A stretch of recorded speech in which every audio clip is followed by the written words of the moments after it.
selamat pagi Bapak Ibu dan saudara-saudara yang dikasihi Tuhan Yesus Kristus. Mari kita merenungkan firman Tuhan. Sebelumnya kita berdoa. Terima kasih Tuhan Yesus untuk nafas hidup yang masih Tuhan anugerahkan bagi kami. Bahkan kesempatan untuk merenungkan, membaca akan firman-Mu. Biarlah dalam pembacaan, dalam perenungan firman-Mu kami terus makin bertumbuh dalam pengenalan yang benar akan Tuhan Yesus. Berkati ya Tuhan waktu kami, dalam nama-Mu kami berdoa. Amin. Ya, firman Tuhan pada hari ini terambil dari Injil Matius pasal yang keempat, ayat yang pertama hingga ayatnya yang ke-11. Demikian firman Tuhan, saya baca ayat 4 saja. Tetapi Yesus menjawab, ada tertulis, manusia hidup bukan dari roti saja, tetapi dari setiap firman yang keluar dari mulut Allah. Saudara-saudara yang dikasihi Tuhan, kehidupan Kristen, kehidupan kita sebagai anak-anak Tuhan tidak dapat dipisahkan dari yang namanya pencobaan. Karena pencobaan diizinkan Tuhan untuk memurnikan iman kita di hadapan Tuhan, untuk menguji iman kita supaya kita makin mengenal siapa Tuhan, kita makin bertumbuh, kita makin mengasihi Tuhan, bahkan level iman kita naik di hadapan Tuhan. Dan seperti yang difirmankannya di dalam 1 Korintus 10 ayat 13, Tuhan mengizinkan pencobaan yang datang kepada kita tidak melebihi kekuatan kita.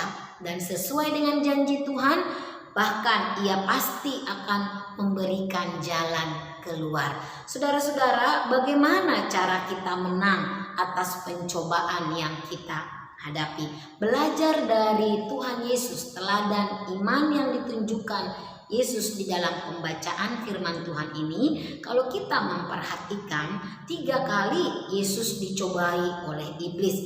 Di dalam Alkitab dikatakan, maka Yesus dibawa oleh Roh kepada padang gurun untuk dicobai iblis. Dan setelah berpuasa 40 hari 40 malam, akhirnya laparlah Yesus. Jadi kondisi Yesus pada waktu itu, Yesus sedang lemah. Kondisinya dia sedang lapar karena sudah selesai berpuasa selama 40 hari 40 malam. Dan iblis mencoba Yesus dengan pencobaan yang pertama adalah dikatakan, jika engkau anak Allah, perintahkanlah supaya batu-batu ini menjadi roti. Saudara-saudara, kondisi Yesus sedang lapar. Sebagai manusia, dia membutuhkan roti untuk dia makan pada saat itu. Dan juga Yesus sudah selesai berpuasa.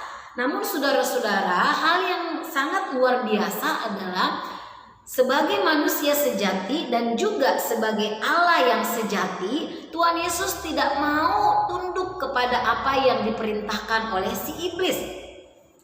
Yesus sangat sanggup untuk mengubah batu menjadi roti. Tetapi Yesus tidak mau melakukannya. Dia tidak mau mendengarkan perintah si iblis. Sehingga Yesus mengutip bahwa manusia hidup bukan dari roti saja, tetapi dari setiap firman yang keluar dari mulut Allah. Dan cobaan yang kedua, ketika Tuhan Yesus dibawa oleh iblis ke dalam hubungan bait Allah dan berkata, jika engkau anak Allah, jatuhkanlah dirimu. Bukankah ada tertulis malaikat-malaikatnya akan dikirim untuk menatang engkau? Nah saudara-saudara, jawaban dari Yesus adalah dia tidak menuruti apa yang dikatakan oleh si iblis. Tapi dia katakan, ada tertulis, janganlah engkau mencobai Tuhan Allahmu. Lagi Yesus bisa melepaskan dirinya dari cobaan yang diberikan oleh si iblis. Dan pencobaan yang ketiga adalah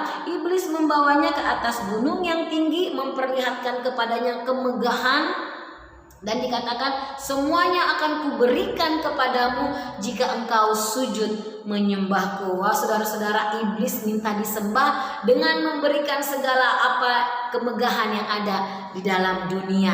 Dan Tuhan Yesus berkata, enyahlah engkau iblis, sebab ada tertulis, engkau hanya menyembah kepada Tuhan Allah saja.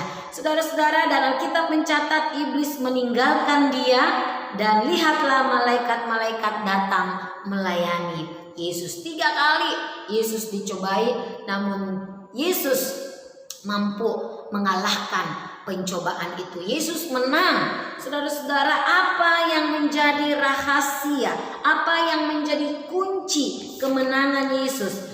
Kunci kemenangan Yesus di dalam menghadapi setiap pencobaan dari si jahat adalah dengan berpegang kepada firman Allah, dengan taat kepada firman Allah, dengan konsisten.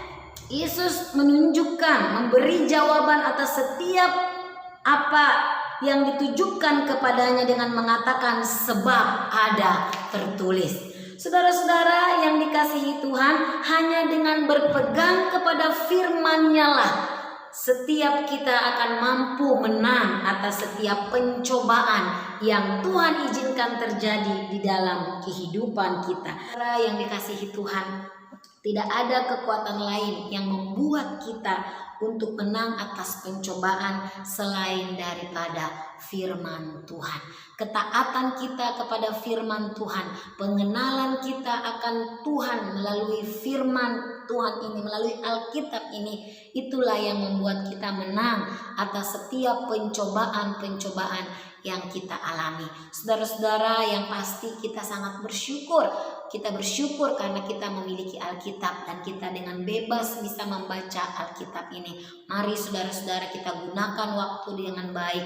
Kita merenungkan firman Tuhan tiap-tiap hari. Kita membaca Alkitab karena dengan firman-Nya lah kita akan kuat menghadapi setiap peristiwa yang Tuhan izinkan di dalam kehidupan kita. Kiranya Tuhan Yesus menolong kita dengan firman-Nya.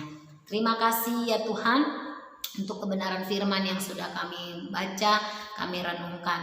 Biarlah ya Tuhan kami senantiasa terus bergantung kepada Tuhan. Kami terus belajar taat kepada Tuhan, kepada firman Tuhan. Sehingga kami boleh menang atas setiap pencobaan yang Tuhan izinkan terjadi di dalam kehidupan kami. Di dalam nama Tuhan Yesus kami berdoa, kami mengucap syukur. Amin.